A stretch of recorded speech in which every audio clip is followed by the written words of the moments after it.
is not Jicho Pevu. This is Parliament. Now he has become Jicho Pesa.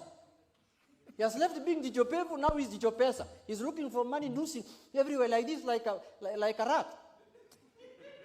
Mr. Speaker, with those few remarks, that man must be named.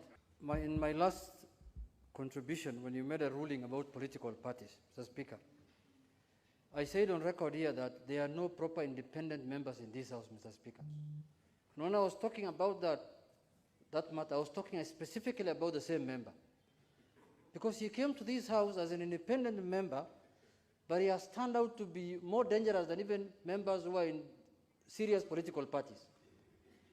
Mr. Speaker, this member, in the last general election, came and seek our party ticket as the director of elections.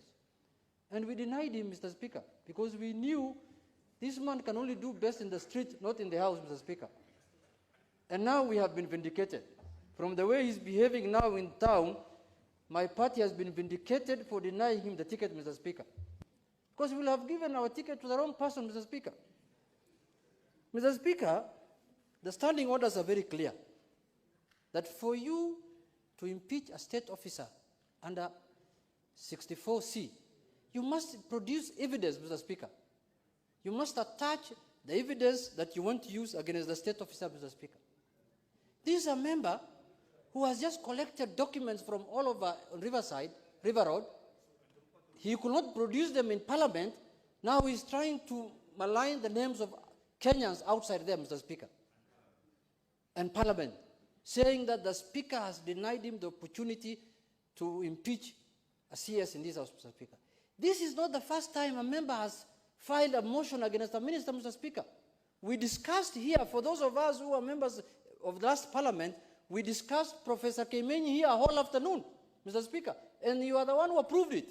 We even discussed you, Mr. Speaker. You remember somebody brought a motion against you. We discussed you a whole afternoon here, Mr. Speaker. That is how transparent this Parliament is, Mr. Speaker. But we have a member here who is a former journalist. You know, the rules of journalism and the rules of Parliament are totally different, Mr. Speaker. You can't apply the rules of journalism here. Journalism, you look for information by all means you can. But here, you use the rules, the standing orders, procedure, and traditions to execute what your mandate here, Mr. Speaker.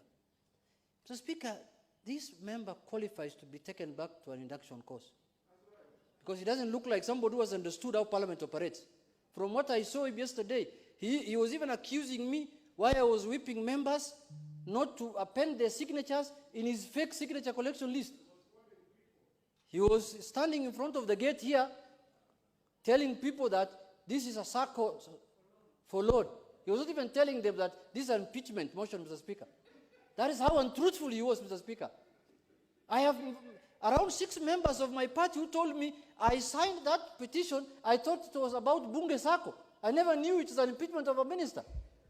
Because there were no grounds to impeach a minister that he was telling them. No, honestly, Mr. Speaker, the members are here, they can speak for themselves.